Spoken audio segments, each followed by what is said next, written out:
Folks, hello and welcome to Tavern Chat. I'm your host, Eric Tenkar, your bartender in the OSR. And I have up the alignment chart from Holmes D&D, first printing. And why am I showing this alignment chart? Because, well, like when I did Swords Wizardry Light, the first thing I did was I jettisoned the alignment. Why? It doesn't really come up much, your player's alignment. They're all murder hobos anyway, right? I mean, alignment questions are certainly important for clerics and paladins, even necromancer. But for the average class, the average player, it has less of an impact unless your campaign is a more Cockean campaign where everything is law versus chaos. So the original D&D, the original wood grain slash white box, had just three alignments. A lot of OSR games stick to that. It's law, neutral, and chaos. And law was synonymous generally with good, and chaos was synonymous generally with evil. But then Holmes came along and he broke it down into five alignments. And he broke down essentially good and evil into lawful evil and chaotic evil, and lawful good and chaotic good, with this neutrality in the middle. Notice neutrality isn't in between law and chaos, it isn't in between chaos and good. It is essentially in the center of it all, yet separate. So they give examples: Lamasu and Blink Dogs as lawful good, Brass Dragon as chaotic good, Elf, chaotic good, Bugbears and Demons, chaotic evil, Beholders, blue dragons, orcs, goblins, probably, lawful evil because there's a sense of order to what they do.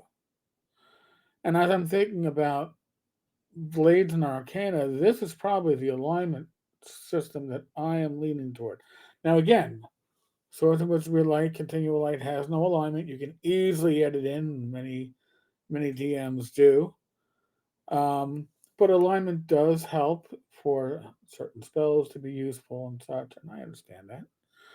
But I also believe that the vast majority of the common folks are going to be neutral. Now, I don't want to call that absolute neutral or true neutral, but they are not invested in these cosmic games that are being played on other levels. They are essentially, their alignment is survival, right?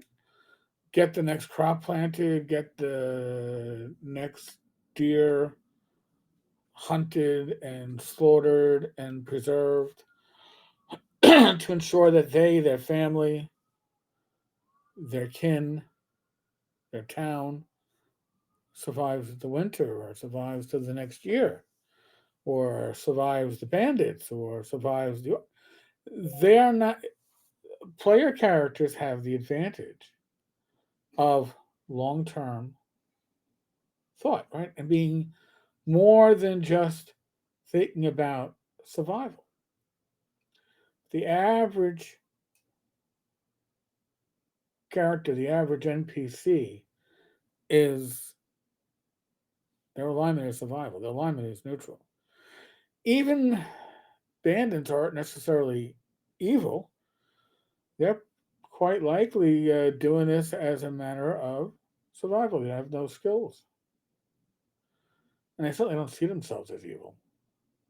So now the nine the nine alignment chart has neutral good, neutral evil, neutral lawful, and or chaotic lawful and chaotic neutral.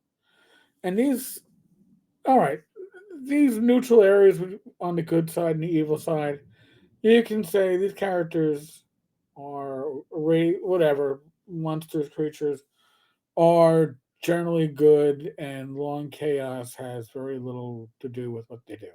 They don't concern themselves with that aspect. But when you think of lawful neutral or chaotic neutral, you are thinking of characters, races that are most likely living avatars of such a force. When law and chaos are totally separated from good and evil, they become more of a thought process. So again, alignment. Now I want to know. I never really enforced alignment all that hard in my games because what I think a lawful good character would do may not be what Joe Schmo thinks, or Lily thinks, or Rachel thinks, or Billy thinks. They all may have a different interpretation, and the rules as written don't generally give you great examples of these alignments. I will say the Palladium system does a much better job, I think, in giving examples of each alignment within their parameters. But yeah, if I was going to go and use an alignment system, it would be the 5 points. I really do. I really do think, and I know those 5 points aren't good, evil, chaos, and law, because chaos and law are going to be really, really small. Those are forces of nature. If good and evil is taken out of the equation. But tell me what you think. Did you use alignment? Do you use alignment? Is it important in your campaigns?